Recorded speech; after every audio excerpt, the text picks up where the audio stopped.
Bismillahirrahmanirrahim. Assalamualaikum warahmatullahi wabarakatuh. Kali ini saya akan menjelaskan tentang komponen dalam jaringan WAN. Komunikasi jaringan WAN. Teknologi jaringan WAN tergantung pada pihak ketiga. Dalam hal ini perusahaan penyedia layanan telekomunikasi yang menyediakan layanan hubungan jarak jauh. Tidak seperti pada jaringan LAN, di mana koneksi antar device komputer ditransmisikan dari suatu piranti digital atau komputer pada piranti digital lainnya melalui koneksi fisik secara langsung.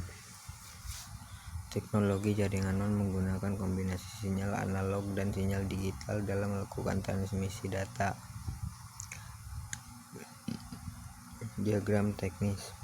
Pada diagram jaringan WAN berikut ini menjelaskan masing-masing komponen dan fungsi dalam konsep teknologi jaringan WAN. 1.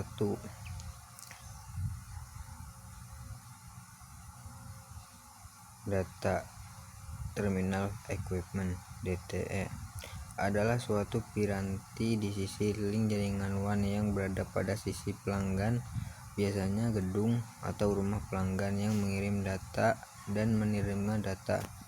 DTE biasanya berupa router jaringan atau bisa saja berupa komputer atau multiplexer. Adalah merupakan tanda marka antara jaringan WAN dan jaringan LAN. DTE ini merupakan piranti yang akan berkomunikasi dengan piranti DCE di sisi ujung lainnya. 2. Demarc atau titik demarkasi adalah titik yang merupakan interface jaringan di mana kabel perusahaan telepon terhubung dengan rumah pelanggan. 3. Local loops adalah perpanjangan kabel line telepon dari demarc menuju kantor pusat telco yang mana pemeliharaannya di pihak telco, bukan tanggung jawab pelanggan. Kabel ini bisa berupa kabel UTP, fiber optik, atau gabungan keduanya, dan juga media lainnya. 4. DCE Data Circuit Terminating Equipment adalah suatu piranti, biasanya berupa router di sisi ISP yang berkomunikasi dengan DTE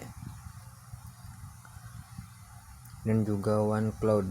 DCE ini merupakan piranti yang memasuk clocking denyut sinyal sinkronasi pada piranti DTE. Sebuah modem atau CSU DSU di sisi pelanggan bisa diklasifikasikan sebagai DCE. DTE dan DCE bisa saja berupa piranti yang serupa atau router, akan tetapi mempunyai peran dan fungsi yang berbeda. 5. WAN Cloud merupakan hierarchy trunk switches dan CO central office yang membentuk jaringan telepon lines. Struktur fisik bisa bervariasi dan jaringan MAN 2 yang berbeda dengan titik koneksi bersama bisa saja saling overlap, makanya direpresentasikan dalam bentuk WAN Cloud. Sisi pentingnya adalah bahwa data masuk melalui jaringan telepon, menjelajah sepanjang line telepon, dan tiba tepat pada alamat tujuannya. 6. PSE Packet Switching Exchange adalah suatu switch pada jaringan carrier paket switched. PSE Trip 2 ini merupakan titik penghubung dengan WAN Cloud. Oke, cukup sampai di sini. Wassalamualaikum warahmatullahi wabarakatuh.